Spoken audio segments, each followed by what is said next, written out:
ಒಂದು ಕಾಡಿನಲ್ಲಿ ಒಬ್ಬರು ಋಷಿಮುನಿಗಳಿರ್ತಾರೆ. ಹಾಗೆ ಒಂದಿನ ಅವರು ತಮ್ಮ ಶಿಷ್ಯರಿಗೆ ಪಾಠ ಮಾಡ್ತಾ ಹೇಳ್ತಾರೆ, ನೋಡಿ, ಎಲ್ಲ ಜೀವಿಗಳಲ್ಲಿಯೂ ದೇವರಿದ್ದಾನೆ, ನಾವು ಎಲ್ಲರಲ್ಲಿಯೂ ದೇವರನ್ನು ಕಂಡು ಗೌರವಿಸಬೇಕು ಅಂತ. ಹಾಗೆ ಆ ಪಾಠ ಅಲ್ಲಿಗೆ ಮುಗಿಯುತ್ತೆ. ಆ ದಿನ ಕಳೆಯುತ್ತೆ. ಮುಂದೊಂದು ದಿನ ಶಿಷ್ಯರು ಕಟ್ಟಿಗೆ ತರೋದಕ್ಕೆ ಅಂತ ಕಾಡಿಗೆ ಹೋಗಿರ್ತಾರೆ. ಹಾಗೆ ಹೋದಾಗ ಒಂದು ಕೂಗು ಕೇಳಿ ಬರುತ್ತೆ, ದಯವಿಟ್ಟು ಎಲ್ಲರೂ ಇಲ್ಲಿಂದ ದೂರ ಸರ್ಕೊಳ್ಳಿ, ಎಲ್ಲ ಇಲ್ಲಿಂದ ಓಡಿ ಹೋಗಿ, ಒಂದು ಆನೆ ಬರ್ತಾ ಇದೆ, ಮದ ಗಜ ಬರ್ತಾ ಇದೆ, ನಿಮ್ಮ ಜೀವ ಉಳಿಸ್ಕೊಳ್ಳೋದಿದ್ರೆ ನೀವು ಓಡಿ ಪಾರಾಗಿ ಅಂತ ಮಾವುತ ಒಬ್ಬನು ಕೂಗ್ತಾ ಇರ್ತಾನೆ.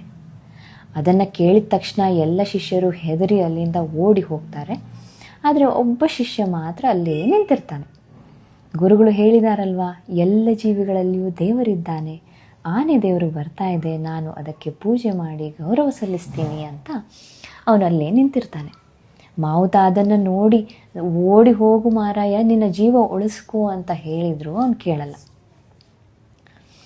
ಆನೆ ಬಿಡತ್ತ, ಎಷ್ಟಂದ್ರೂ ಅದು ಮದ ಗಜ ಆಗಿರುತ್ತೆ. ಅದು ಅವನನ್ನು ಸುಂಡಲಲ್ಲಿ ಎತ್ತಿ ಅವನನ್ನು ಬೀಸಾಕಿ ಅವನನ್ನು ತುಳಿದು ಮುಂದೆ ಹೋಗುತ್ತೆ. ಈ ಶಿಷ್ಯ ಪ್ರಜ್ಞೆ ತಪ್ಪಿ ಬಿದ್ದಿರ್ತಾನೆ. ಈ ವಿಷಯ ಗೊತ್ತಾಗಿ ಅವನ ಸಹಪಾಠಿಗಳು ಅವನಿಗೆ ಶುಶ್ರೂಷೆ ನೀಡಿ ಅವನನ್ನು ಪುನಃ ಪ್ರಜ್ಞಾಸ್ಥಿತಿಗೆ ಕರ್ಕೊಂಬರ್ತಾರೆ. ಅವನಿಗೆ ಎಚ್ಚರವಾದ ಮೇಲೆ ಕೇಳ್ತಾರೆ, ಯಾಕಪ್ಪ ನೀನು ಅಲ್ಲೇ ನಿಂತಿದ್ದೆ, ನಾವೆಲ್ಲ ಓಡಿ ಬಂದ್ವಲ್ಲ, ಏನಾಗಿತ್ತು ನಿನಗೆ ಅಂತ.